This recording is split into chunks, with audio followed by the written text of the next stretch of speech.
Alan Woerner with the Woerner Companies. Thank you for joining us for our second podcast today.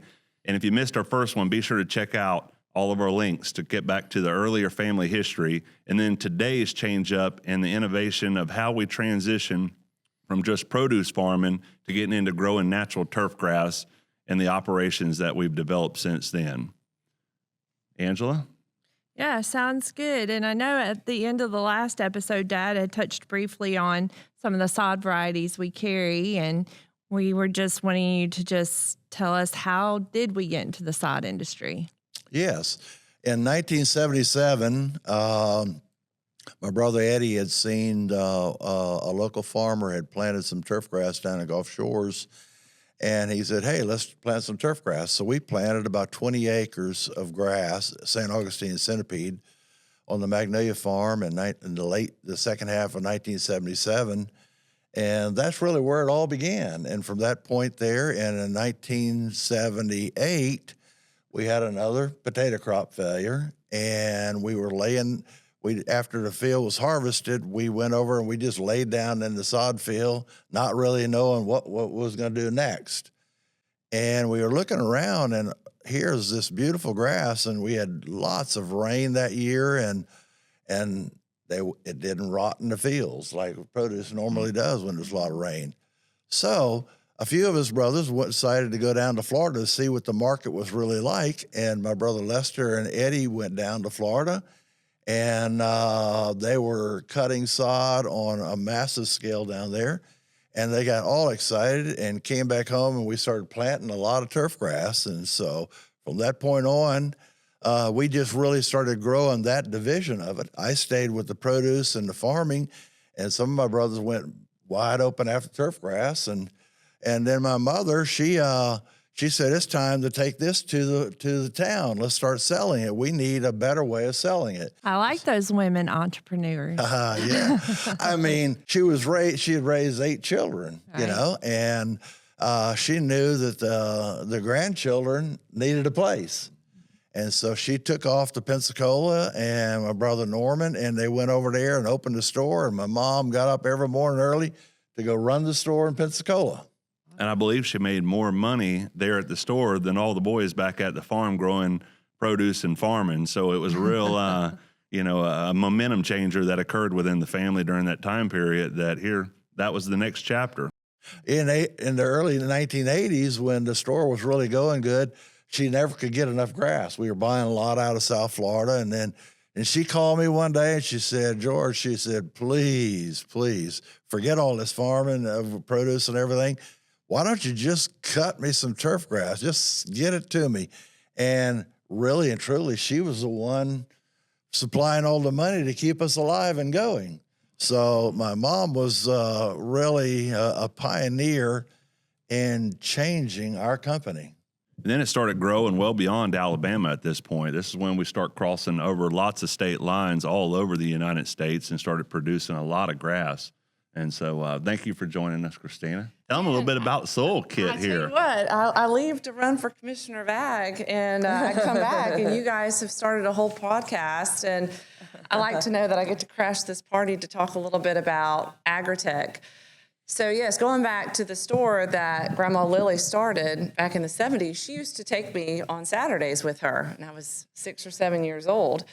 And so luckily I was able to learn the retail business of our company at a very early age. But then, about 2018, Dad asked me to go right back to that store that Grandma would take me at and said, go listen to our customers and tell us what they're saying. And over again, we had customers coming in that wanted to know what was wrong with their lawn and garden. And as you guys know, I'm a mom of 4, and I want to know exactly what's going on. If I go to the doctor, I want them to take my blood, tell me what's going on, and give me a prescription. But the same is for what we do. We do soil testing out at the farm with production, but the homeowner is not doing it. So we developed Agritech Corp, and we developed a product called Soil Kit. We developed it only for us originally. It was just going to be for the Woerner family. But what we found is it suddenly became sustainable and scalable. So by the end of it, we had launched then nationwide with big, large partners, because we honestly took what we were really good at, and it has probably kept us alive with so much of our generational business, and that's innovation. And we put our knowledge and expertise behind innovation and took what we were good at and wrote it into an algorithm and a complex software system, which is now out there with Soil Kit 365. So we are solving nationwide. Here from our company that started in Alberta, Alabama, we are solving a problem for 129 million households. 3 out of 4 have a lawn or garden. And of that, almost 80% are dissatisfied. So what do? We give them a soil kit. We give them a soil test. And then we write a prescription seasonally to help them do the right product at the right rate for the right reason. Well, that's great. It's definitely something our market needed. I just want to back up a little bit because you threw in real quick about running for Commissioner of Ag for our state. So I just wanted to give you a chance to just say what you have going on in your life currently. So currently, I am running all 67 counties. So Alabama's Commissioner of Ag and Industries is a statewide race in Alabama. Some states are appointed. This one is elected here in Alabama.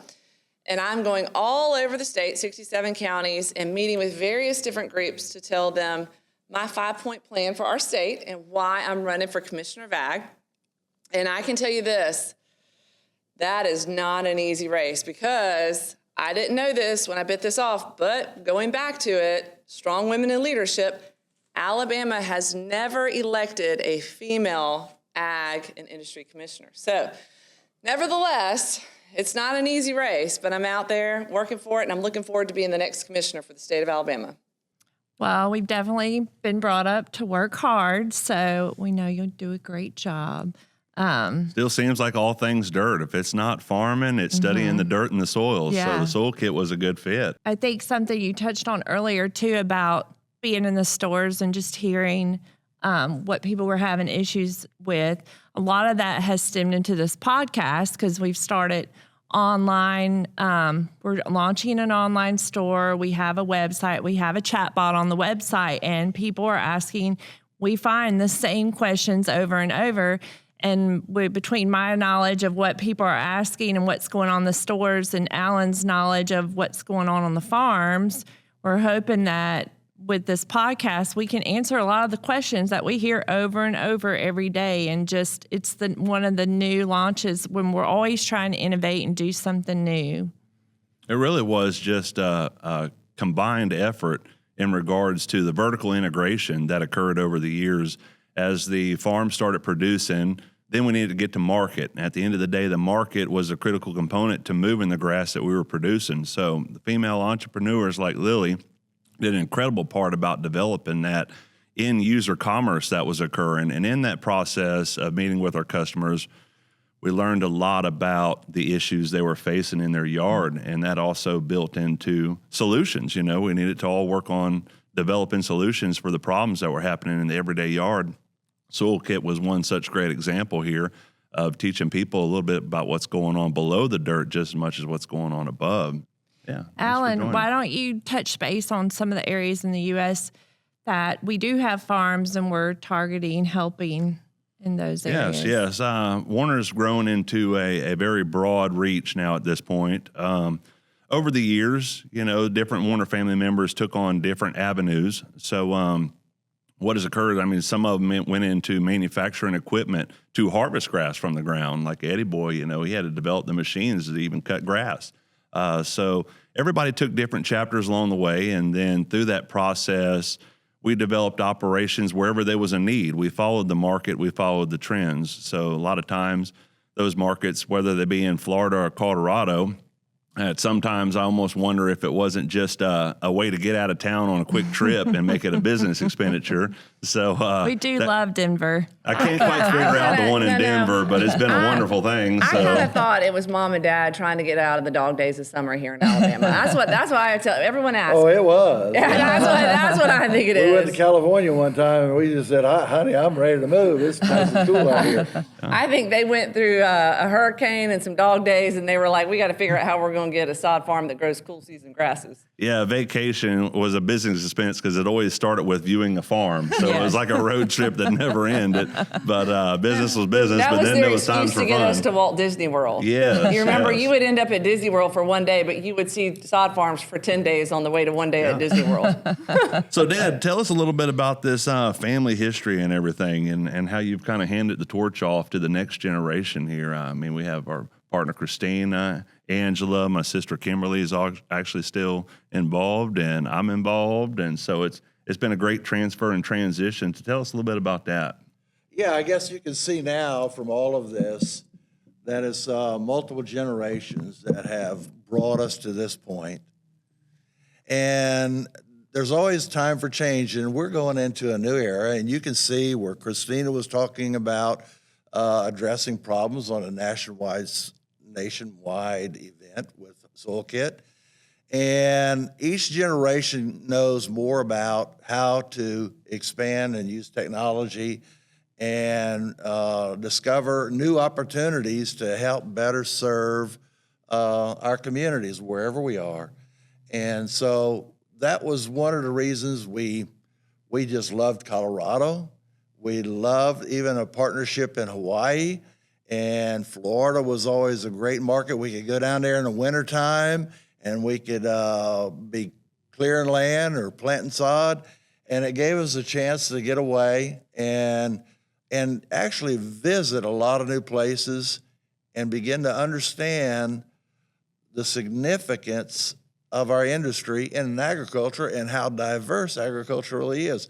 But what's really exciting to me is from one generation to the next, it changes so much, and it allows for scale and opportunity for our future generations. And that's one of the reasons why we wanted to make sure that there was plenty of room for growth and for incredible daughters that I have, and then my son. And so it's been a real momentous event. And I am 67 years old, and I am looking for a time that I can say it's all yours now, and we're heading that direction now, wide open. And speaking of legacy, we're sitting here standing in front of a cleaner that predates most of us here today. So this is just one set example where What's the year on this one? I think it's a 48 or 52 model clipper cleaner here, this seed cleaner. And that was one of the innovative things. So we were going to grow wood, grass. too. It's all wood, yeah. And, we needed to develop seed. And so one of the things, in particular variety, was centipede. We had to grow the centipede seed on the farm, clean the farm seed here so that we could go plant and expand and innovate. So, and every obstacle and every challenge along the way, we had to be creative to develop new methods and new techniques to continue to carry the torch and carry the ball. So anyways, thanks for joining us today, Christina. Thank you, everybody out there on your podcast, and thanks for listening wherever you may be following us on, whether it be YouTube or social media. And really appreciate you, and thank you for your business.